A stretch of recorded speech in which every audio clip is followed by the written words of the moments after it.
أعوذ بالله من الشيطان الرجيم. بسم الله الرحمن الرحيم. أم حسبتم أن تدخلوا الجنة ولما يأتكم مثل الذين خلوا من قبلكم مستهم البأساء والضراء وزلزلوا حتى يقول الرسول والذين آمنوا معه متى نصر الله ألا إن نصر الله قريب. وقال الله تعالى في موضع آخر: بسم الله الرحمن الرحيم.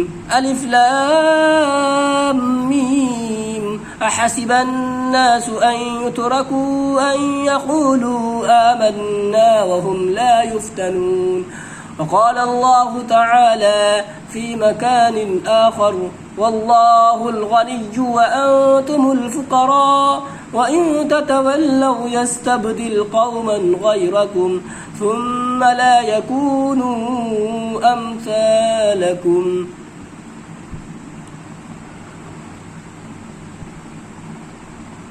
میرے محترم بزرگوں اور دوستوں اور اسلامی بھائیوں اور بہنوں،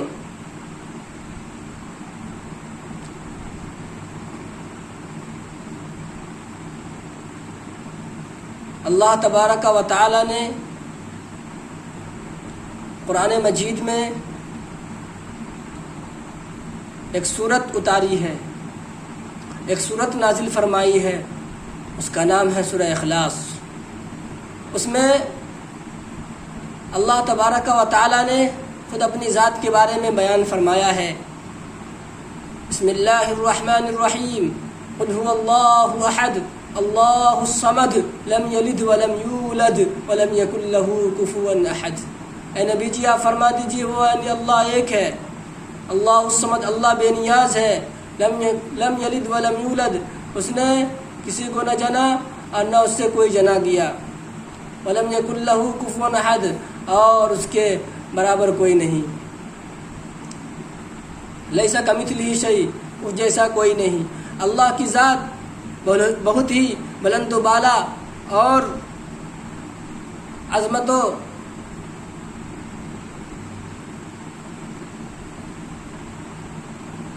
بابرکت ذات ہے۔ وہ ذات ایسی ہے کہ وہ زندہ ہے،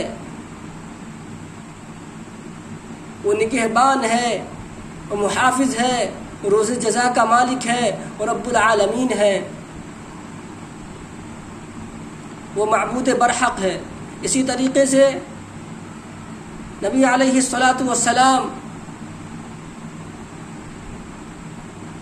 جو آپ صلی اللہ علیہ وسلم کے بعد مقام میں آتے ہیں، آپ کا رتبہ اللہ کے بعد آتا ہے۔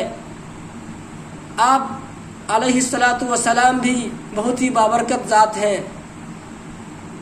آپ ظاہراً بھی کامل و مکمل اور باطناً بھی کامل و مکمل ہیں، بلکہ اکمل ہیں۔ آپ صادق و امین ہیں، آپ بہادر ہیں، آپ خاتم النبیین ہیں، اور آپ کے باطنی کا یہ حال ہے کہ آپ کے بارے میں اللہ تبارک و تعالی نے فرمایا وَإِنَّكَ لَعَلَىٰ خُلُقٍ عَظِيمٍ، کہ آپ اخلاق کے اعلی پیمانے پر ہیں۔ اسی طریقے سے یہ قرآن مجید ذَلِكَ الْكِتَابُ لَا رَيْبَ فِيهِ، اس میں کوئی شک و شبہ نہیں ہے، یہ ایسی کتاب ہے اس میں کوئی شک و شبہ نہیں ہے۔ لا يأتيه الباطل من بين يديه ولا من خلفه تنزيل من حكيم حميد، ایسی کتاب ہے جس میں جھوٹ داخل نہیں ہو سکتا، باطل نہیں آ سکتا ہے، نہ سامنے سے نہ پیچھے سے، یہ نازل کردہ حکمت والے اور تعریف والے کی طرف سے ہے۔ اور خود صاحب قرآن، صاحب کتاب، صاحب کلام فرماتا ہے انا نحن نزلنا الذکر و انا له لحافظون، کہ بے شک ہم نے قرآن کو نازل کیا ہے اور ہم ہی اس کی حفاظت کرنے والے ہیں۔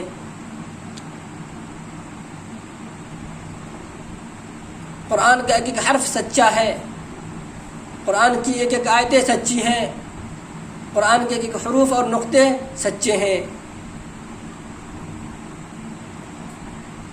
معزز سامعین کرام، آپ سبھی حضرات جانتے ہیں کہ اگر کوئی دین اللہ کے نزدیک قابل قبول ہے تو وہ ہے مذہب اسلام۔ مذہب اسلام سچا اور برحق مذہب ہے۔ مذہب اسلام عدل و انصاف کا حکم دیتا ہے۔ مذہب اسلام مساوات کا حکم دیتا ہے۔ مذہب اسلام ایک اللہ کی عبادت کرنے کا حکم دیتا ہے۔ مذہب اسلام وہ صرف مسلمانوں کا مذہب نہیں ہے، بلکہ مذہب اسلام پورے ہندوستان، پورا امریکہ، پورا انگلینڈ، پوری دنیا کا مذہب ہے۔ مذہب اسلام پورا چین کا مذہب ہے۔ مذہب اسلام پورا عالم کا مذہب ہے۔ جو شخص مذہب اسلام کے علاوہ کوئی مذہب قبول کرتا ہے تو اللہ تبارک و تعالیٰ کے نزدیک وہ شخص غیر مقبول ہے، اور اس شخص کا دین غیر مقبول ہے، وہ قابل قبول نہیں ہے اور وہ خساروں میں سے ہوگا۔ کیونکہ اللہ کے نزدیک اگر کوئی دین قابل قبول ہے، اللہ کے نزدیک کوئی دین محبوب ہے، وہ دین ہے دین اسلام۔ اللہ تبارک و تعالیٰ نے خود فرمایا ہے ان الدین عند اللہ الاسلام۔ آپ سبھی حضرات جانتے ہیں کہ پورے ہندوستان میں کس طریقے سے مذہب اسلام گھر گھر میں داخل ہو رہا ہے، کس طریقے سے ہمارے بھائی بہن بیٹیاں اور اسلام کی شہزادیاں اسلام کو قبول کر رہی ہیں، قرآن کو اپنے سینے سے لگا رہی ہیں اور کلمہ طیبہ لا الہ الا اللہ محمد رسول اللہ پڑھ رہی ہیں۔ ہمارا المیہ یہ ہے کہ ہم مسلمان گھروں میں پیدا ہو گئے اور ہمیں اسلام کی فضیلت اور اسلام مذہب کی حقیقت پتہ نہیں چلا۔ ہم مسلمان ہیں لیکن نماز نہیں پڑھتے ہیں، ہم مسلمان ہیں لیکن سنتوں کے خلاف زندگی گزارتے ہیں، ہمارا کھانا بھی سنت کے خلاف ہے، ہماری شادی بھی سنت کے خلاف ہے، ہمارا رہنا سہنا بھی سنت کے خلاف ہے، ہماری تعلیم و تربیت بھی سنت کے خلاف ہے۔ ہم نے اسلام قبول کر لیا، مسلمان گھروں میں پیدا ہو گئے، لیکن ہم تلاوت نہیں کرتے ہیں، نماز نہیں پڑھتے ہیں، حج اور زکوٰۃ نہیں دیتے ہیں، اللہ کی نافرمانی کرتے ہیں، سنتوں کی دھجیاں اڑاتے ہیں، قرآن کریم کی تلاوت نہیں کرتے ہیں، قرآن کریم کے احکام پر چلتے نہیں ہیں، اور آپ صلی اللہ علیہ وسلم کے اخلاق کو اپناتے نہیں ہیں، ان کو اپنی زندگی میں بساتے نہیں ہیں، اور صحابہ کرام رضوان اللہ تعالی علیہم اجمعین کے نقش قدم پر چلتے نہیں ہیں، صرف نام کے مسلمان ہیں۔ دوستو، مذہب اسلام کسی کی جاگیر نہیں ہے اور دین اسلام کسی کا محتاج نہیں ہے۔ اللہ بے نیاز ہے، وہ بے نیاز ذات ہے، وہ جس سے چاہے گا اپنی کتاب قرآن مجید کی تلاوت کر سکتا ہے، وہ جس سے چاہے گا اپنی عبادت کروا سکتا ہے، وہ جس سے چاہے گا اپنا کلمہ طیبہ لا الہ الا اللہ محمد رسول اللہ پڑھوا سکتا ہے۔ اس لیے مسلمانوں، ہمارے لیے فکر کی بات ہے، ہمارے لیے المیہ کی بات ہے کہ ہم غور و فکر کریں کہ ہم مسلمان گھروں میں پیدا ہو کر بھی اپنے مذہب پر عمل نہیں کر رہے ہیں، قرآن کی تعلیمات پر عمل نہیں کر رہے ہیں، رسول اللہ صلی اللہ علیہ وسلم کی سنتوں پر عمل نہیں کر رہے ہیں، ہم کیسے مسلمان ہیں؟ نام کے مسلمان ہیں۔ کل اللہ کے سامنے کیا منہ دکھائیں گے؟ رسول اللہ کے سامنے کیا منہ دکھائیں گے؟ صحابہ کرام جنہوں نے قربانیاں دی ہیں اسلام کے لیے، ہم ان کے سامنے کیا منہ دکھائیں گے؟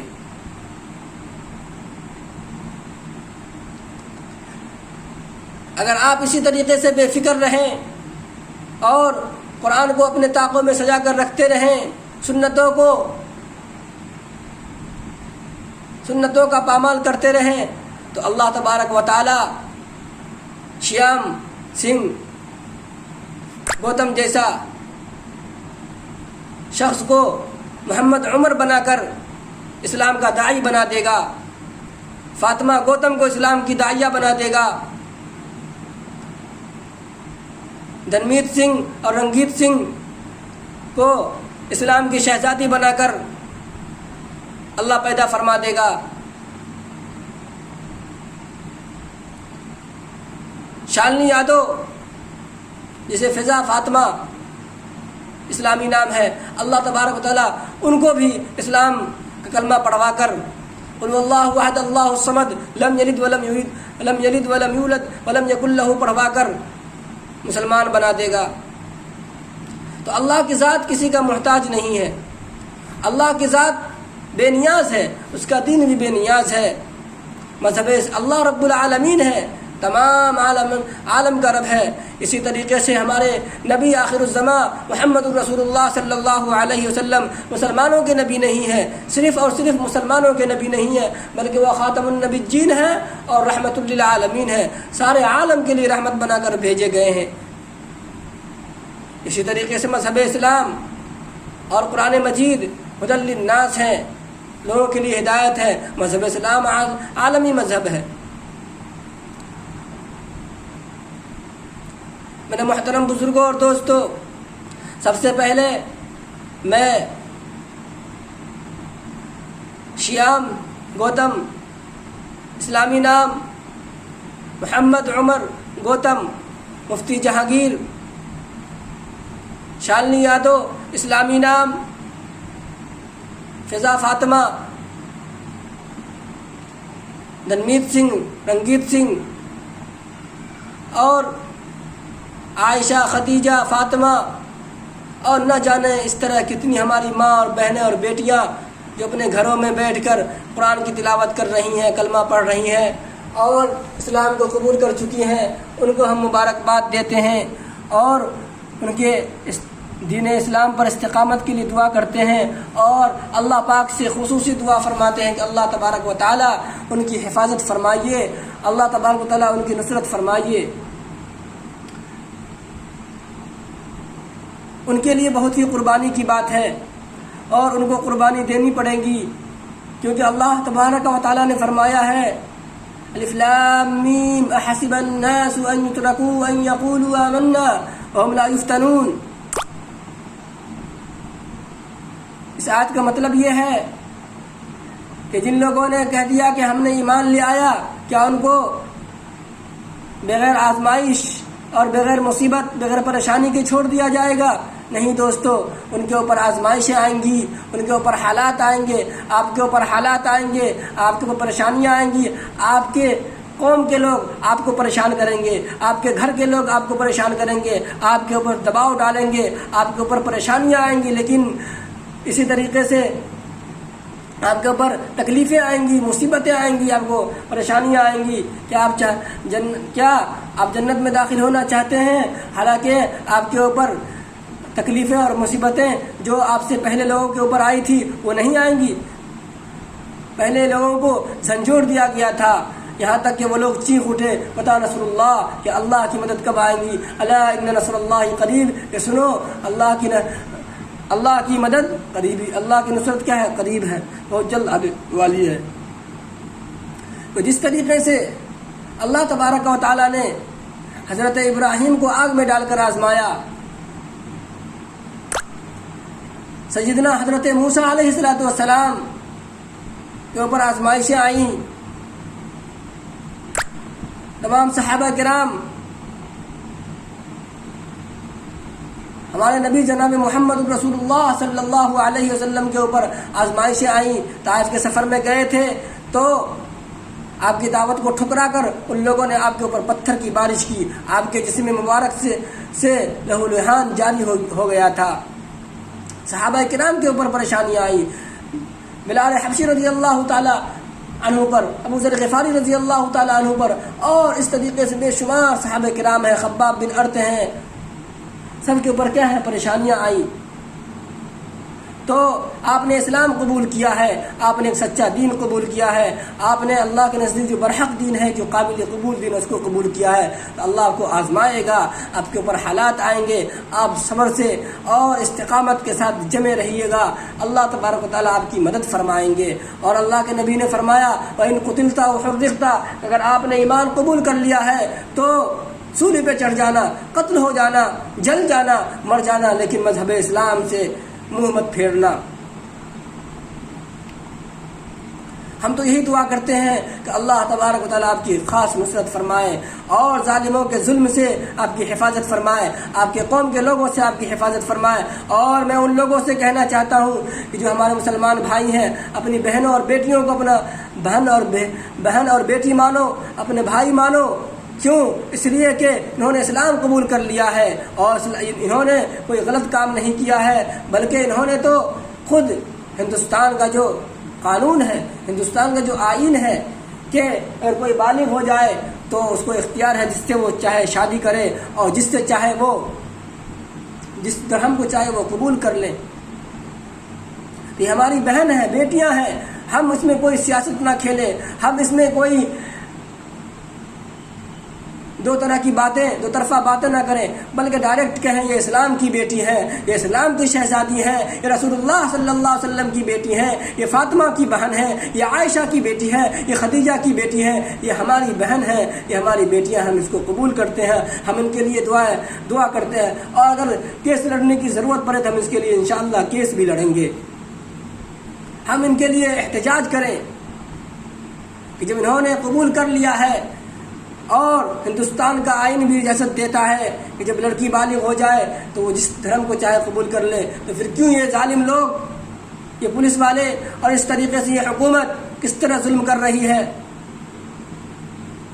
اللہ سے دعا کرتے ہیں کہ اللہ تبارک و تعالیٰ ان کو اور مزید ہدایت کا ذریعہ بنائے، اور مزید ان کو ہدایت کا ذریعہ بنائے، اور ان کے ایمان کو پہاڑ کی طرح ایمان بنا دیں۔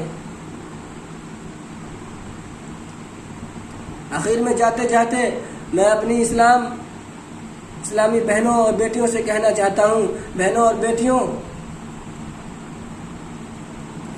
آپ اپنے گھروں میں قرآن مجید کی تلاوت کریں، رسول اللہ صلی اللہ علیہ وسلم کی سنتوں کو اپنی زندگی میں داخل کریں اور تعلیمات نبویہ پر عمل کریں، اپنے اخلاق کو اچھا اخلاق بنائیں اور اپنی ذات سے دوسروں کو راحت پہنچانے کی کوشش کریں، اور جہاں تک ہو سکے مذہب اسلام کے لیے حتی الامکان کوشش کریں کہ اس کو ہم دوسروں تک پہنچائیں۔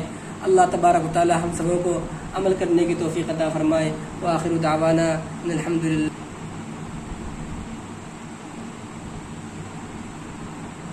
اسعد اللہ قاسمی، بیگو سرائے بھی، تاریخ 30/06/2021، 18 ذوالقعدہ 1442 ہجری۔